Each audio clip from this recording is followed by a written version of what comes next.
Shane, is Clemson one of those teams that, regular season ends or your season ends there in the college football playoff? You find yourself sort of watching them and seeing what they're doing even in a year that you don't play them?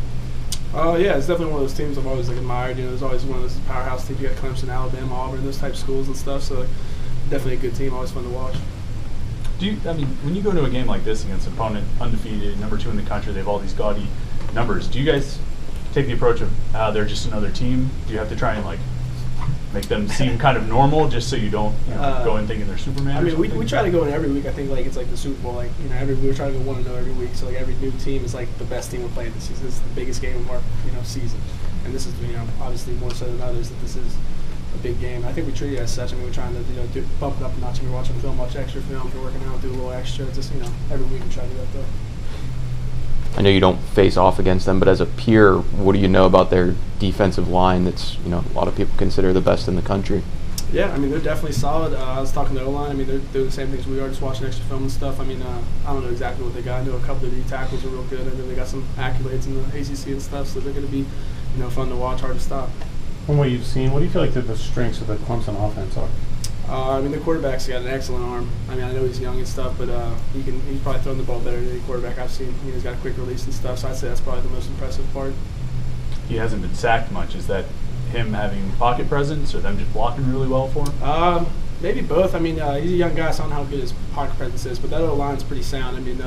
Just going through trying to find cut-ups and stuff that works on him, it was a little difficult. They're pretty sound across the board. What changes did you see in your head coach from the time he got here and he got I'd like to say he's calmed down a little bit, but he hasn't. He's still got the same fire and energy he had when he first got here. I'd say he trusts us a little more. He's been around us longer now, but he's still the same guy, really. The fact that he still sort of maintains that defensive coordinator mindset, that sort of energy, and it hasn't left him as a head coach, has that been helpful? So how? It's definitely helpful on defense. It's like we got 2 defensive coordinators sometimes. Especially when you do something wrong. You got your position coach and you got Coach Bass, and then you're gonna have Narduzzi calling you later in the day after the season on film, hey, what the heck, man? So yeah, this is more accountability, I guess. As a team leader, how do you turn the disappointment of Saturday into a championship week of preparation? We put all our losses to bed on Sunday. We watched the film. We try to learn from it. This week there was a lot to learn from. Which can be good as long as we fix the stuff we need to fix. But once Monday hits, it's just a new focus, new week, and gotta go 1-0. The 2 other games that you guys have lost big this year, you bounced back and won the next week. Is that a strength of this team doing that?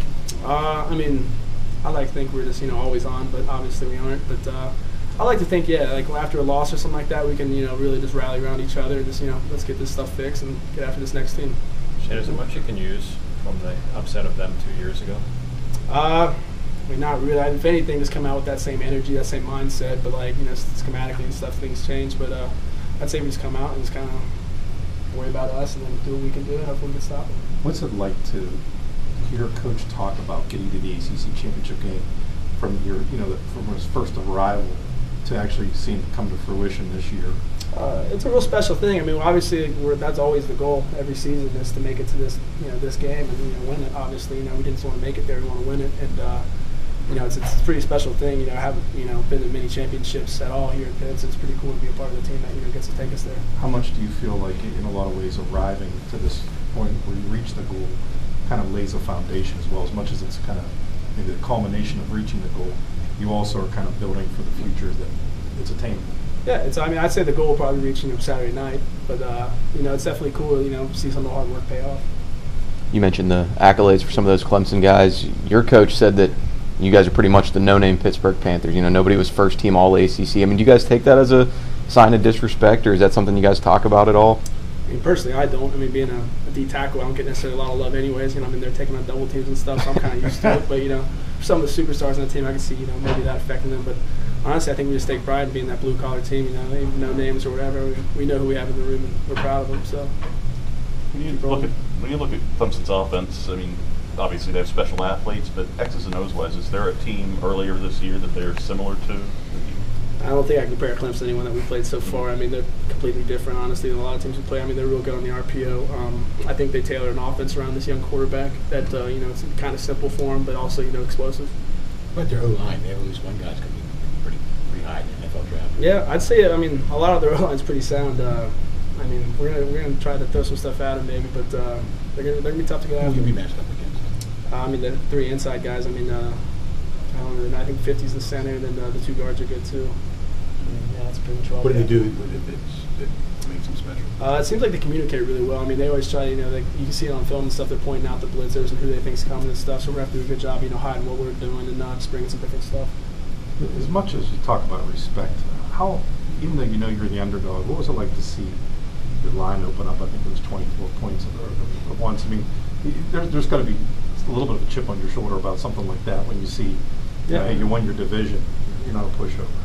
We're not picked to win many games throughout the season. I mean, a lot of the games we're underdogs and stuff, so I feel like that's kind of familiar for us. I mean, obviously the big point spread there, I didn't realize that, but yeah, that adds to it for sure. I mean, it's going to be about us. I mean, it's not going to be about them. We know that, and if we try to make it about them, it'll probably turn out in their favor. So we just got to own what we do and do it well. I mean, you're a 7-win team that is picked to lose by 3+ touchdowns. I mean, that's got to be something you guys use as motivation. I mean, I wouldn't say we focus on necessarily that. I mean, we just know they're a solid team, and we know we have to play extremely well to beat them. So, I mean, it's just, you know, fixing everything we can do, making everything we do perfect. So we're doing everything to the best opportunity to win. As one of the seniors in your room, you know, what's your message been to the younger guys about playing in this game, playing Clemson, whatever about this week? We go by a little motto called FIBU. It's forget everyone but us. So that's what we just focus on what we do and try to do it great.